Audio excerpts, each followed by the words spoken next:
Hello Pisces, आज हम देखने वाले हैं कि ये रिलेशनशिप किस ओर जा रहा है। ये जो रीडिंग है ये sun, moon, rising and Venus science के लिए है। अगर आपको मेरा काम अच्छा लगता है यू कैन कंसीडर सब्सक्राइब करने के बाद में बेल नोटिफिकेशन ज़रूर ऑन रखें पाइसेस, अदरवाइज़ मेरे वीडियोस आप तक पहुंचेंगे नहीं।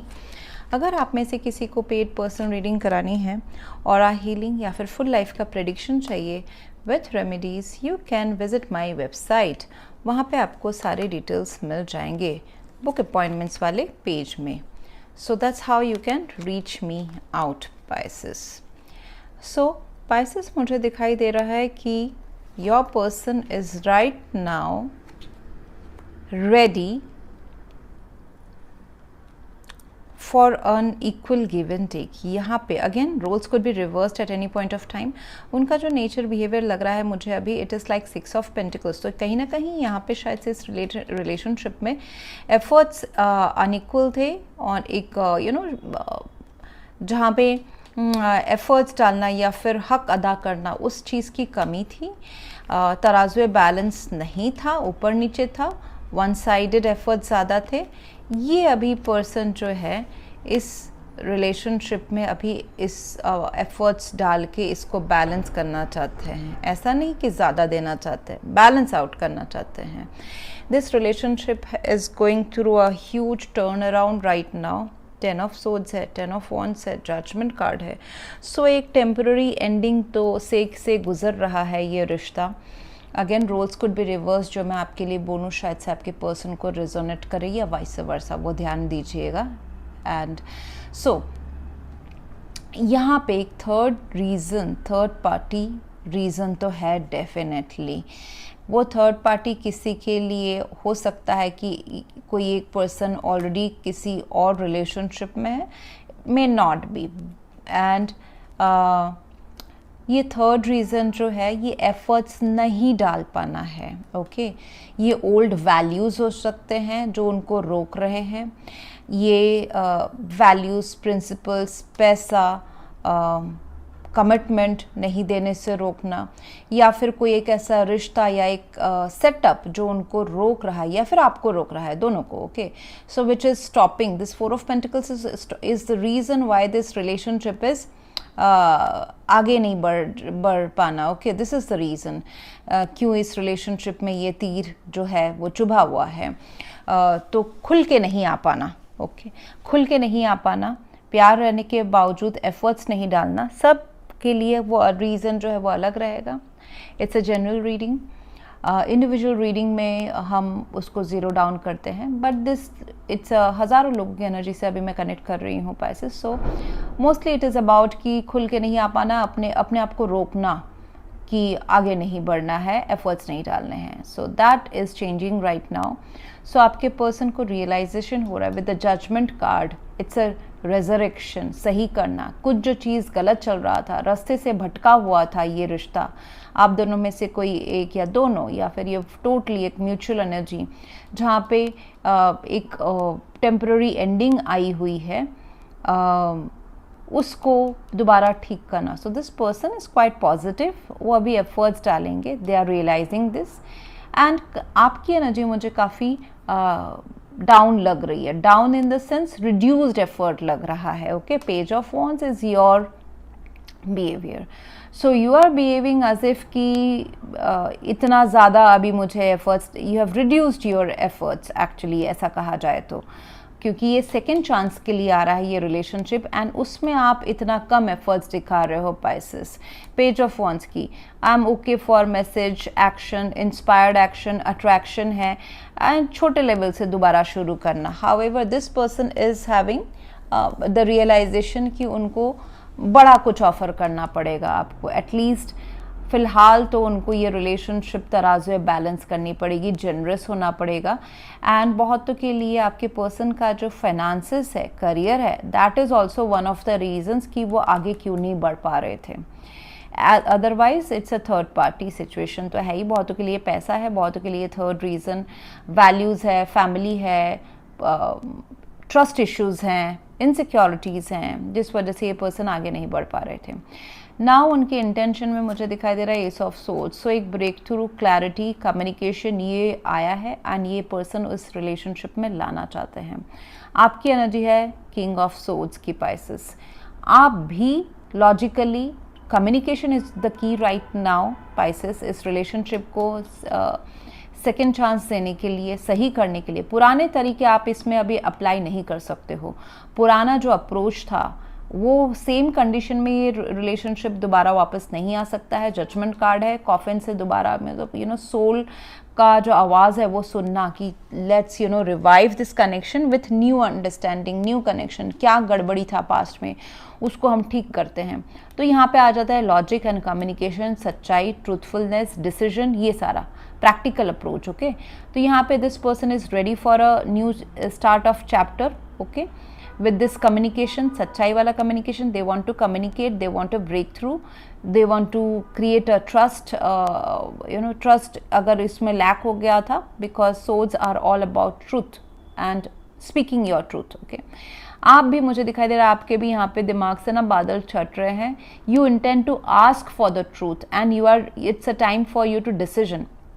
शायद से आप खुद भी डिसाइड कर रहे हैं एंड अपने पर्सन को भी एक डिसीजन के लिए आप बाध कर रहे हैं कि डिसाइड करो, you are putting the efforts या फिर मेरे रिड्यूस्ड एफर्ट्स में ही ये कनेक्शन चलेगा, या फिर एक एंडिंग हो चुका है, कॉफिन में घुस चुका है ये connection. So that kind of एक लॉजिकल अप्रोच मुझे अभी दिखाई दे रहा है। दोनों ही आप काफ़ी लॉजिकल अप्रोच में हो, अभी रहने वाले हो सितंबर में। द गुड थिंग इज़ कि ये जो एंडिंग है वो हुआ है, 10 ऑफ सोर्ड्स, जो ऐसा कह सकते हैं, आई वुड नॉट से मिसअंडरस्टैंडिंग, जो चीज़ें बात करनी थी, रेड फ्लैग्स थे, वो सब चीज़ों के ऊपर एक रिलेशनशिप का फॉल आउट होने के बाद में, कम्युनिकेशन एंड होने के बाद में, अंडरस्टैंडिंग कम्युनिकेशन उसमें एक धक्का पहुंचने के, ये जो पहुंचना था ये बहुत ज़रूरी था। It is coming as in the good position. 10 of swords is in the good position.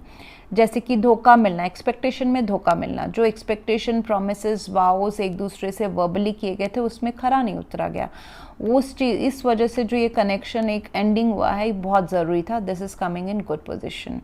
Temporary ending है, although it looks like, okay, but this relationship is going through lot of ups and downs. हम देखेंगे कि future में आप दोनों आ रहे हो वापस या नहीं। What is not good is कि बर्डन लेना, ये जो बर्डन है नो कांटेक्ट का या फिर ये थर्ड रीज़न का, जो इस किसी आप दोनों में से किसी एक को रोक रहा है एफर्ट्स डालने से, कमिटमेंट से, इंडल्ज होने से, ये सारा जो भी है it needs to be ended right now. इसमें अपने गोल तक पहुंचना बहुत ज़रूरी है। Goal is that both of you are seeking love from each other, वहाँ तक पहुंचना बहुत ज़रूरी है। जो भी एक्स्ट्रा चीज़ें हैं जो इस रिलेशनशिप के बीच में आ रहे हैं, स्ट्रेस, बर्डन, इंडिविजुअल लाइफ के या म्यूचुअली, वो सब चीज़ों को ख़त्म होना ज़रूरी है। एंड जो ये ख़त्म हो चुका है उसको बार बार फ्यूचर में ना लाया जाए। जो हो चुका है उससे सीख लें, give it a second chance. And how, let's see. ये रिलेशनशिप जो है अभी फ़िलहाल हाई प्रिस्टेस के को ऑन द वे आ रहा है। सो इट इज़ अबाउट कि आप दोनों ही एक दूसरे से कनेक्टेड रहना, सोल वाइज, एक सोलफुल स्पिरिचुअल कनेक्शन फील करना एक दूसरे के लिए। It's not only love, it's about एक soul spiritual, as if God ने, या आप जो भी फेथ रखते हो, जो भी रिलीजन में रखते हो या किसी डिवाइन पावर में रखते हो, as if you are destined to be together, उसके ऊपर भरोसा करके जो आगे बढ़ना होता है वो मुझे दिखाई दे रहा है। स्लाइटली हिडन, सिक्रेटिव रहने वाला है ये कनेक्शन थोड़े टाइम तक, and then it will go forward. Balancing, आप दोनों एक दूसरे को बैलेंस आउट करना बहुत ज़रूरी है। जैसे कि एक कॉम्प्लीमेंट करना, आई वुड से, एक पर्सन अगर ये काम कर रहा है, दूसरा उसका जो दूसरा का क्वालिटी है वो करे। एक पर्सन अगर कम्युनिकेशन में लॉजिक ठीक है तो दूसरा पर्सन इमोशनल अगर हाई है तो दोनों एक दूसरे को बैलेंस करें। सो काइंड ऑफ की बैलेंस करके, कॉम्प्लीमेंट करके चलेंगे, it is a soulful connection, spiritual connection I would say। and long term मुझे दिखाई दे रहा है कि इतना हर्ट एक होने के बावजूद भी इस कनेक्शन को पकड़ के रखा जाएगा। ये third reason, what ever is this, किसी के लिए थर्ड पार्टी होना, मैरिज होना, कमिटमेंट होना, पैसा होना, ट्रेडिशनल वैल्यूज सामने आ जाना, फैमिली नहीं मानना, वॉट एवर इट इज़, फिर भी इसको सॉर्ट आउट करके इस कनेक्शन को पकड़ के रखा जाएगा, नहीं छोड़ा जा रहा है। ट्रस्ट इश्यूज होने के बावजूद भी इस रिलेशनशिप को होल्ड बैक किया जा रहा है। एडवाइस ये रहेगा कि पुराने तौर तरीके which is not serving for this connection, उनको लेट गो करें। 10 of wands, 10 of swords, judgement, पुराने तरीके जो वर्कआउट नहीं कर रहे या फिर कितना भी ये खट्टापन इस रिलेशनशिप ने देखा है, वहाँ से लेसन ने एक नया चैप्टर स्टार्ट करे, बिकॉज देयर इज़ पोटेंशियल। ये जो कनेक्शन अभी जो इतना उतार चढ़ाव हुआ है Pisces, what is teaching this to both of you? क्यों हुआ है ये जानना बहुत ज़रूरी है, क्योंकि अगर आप जानोगे नहीं, रियलाइज़ नहीं करोगे, तो ये दोबारा साइकिल रिपीट होता जाएगा। ये इसलिए हुआ है कि आप दोनों या दोनों में से कोई एक जो प्यार के प्रति या एक दूसरे के प्रति कन्फ्यूजन, एजम्पशंस या ऑप्शंस ओपन रखे हैं, उसमें ये सारे ऑप्शंस को कट ऑफ करके एक दूसरे के प्रति प्यार का जो कप है वो एक दूसरे के लिए ही सिर्फ है, रियलाइज़ करने के लिए दैट अभी और कोई प्यार में ऑप्शंस, सपने, डिज़ायर, ख्याली पुलाव, ये सब नहीं काम करेगा। लेट्स एक दूसरे के लिए ही आप दोनों बने हैं, realising that no more searching of love from here and there. And जो ट्रस्ट इश्यूज़ है कि ये रिश्ता मुझे सांप की तरह बाद में डस भी सकता है, अगर ऐसे रहे हैं, ये वर्कआउट कभी होगा कभी नहीं होगा, ऐसे जो डिस्ट्रैक्शंस, कन्फ्यूजन रहे हैं इस रिश्ते में, वो सब ख़त्म हो जाए। इसलिए ये एंडिंग्स होना, इसलिए ये सेपरेशन होना, इसलिए ये रिलेशनशिप का एकदम ज़ीरो डाउन में आना, एक सोचने का मौका मिलना, ये सारा इसलिए हुआ है कि इस रिलेशनशिप आप दोनों को पता चले कि how important both of you are for together. Efforts डाला जाए, क्योंकि प्यार जो है वो सही है, शांति लाने के लिए है। एंड सारे ऑप्शंस जो भी कंफ्यूजन करते हैं आप दोनों को एक दूसरे के लिए चुनने के लिए, वो सारे कट ऑफ हो रहे हैं। तभी तो लॉजिक आ गया, ओके, वो सोर्ड्स आ गए। जो भी ये लोग हो सकते हैं, ये दोस्त हो सकते हैं, ये सिचुएशन हो सकते हैं, ये पुराने ख्याल हो सकते हैं, ये थर्ड रीज़न हो सकता है, ये पैसा हो सकता है, किसी का फैमिली हो सकता है, everything is now cutting of.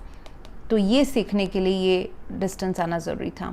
This relationship is ascending for higher level of commitment. जिनके लिए एंगेजमेंट, मैरिज एप्लीकेबल है उनके लिए, जिनके लिए नहीं एप्लीकेबल है, yes it is upgrading, this relationship is upgrading. वो तो दिख ही रहा है, क्योंकि एक दूसरे को आप चूज़ कर रहे हो, एफर्ट्स आ रहा है, तो हायर लेवल ऑफ कमिटमेंट की तरफ ये रिलेशनशिप जा रहा है। So that's what I have for you right now Pisces. If you want to go for a paid personal reading or a reading full life ka prediction with remedies, you can visit my website. Thank you very much for watching. Please do like, share, comment and subscribe. Thank you.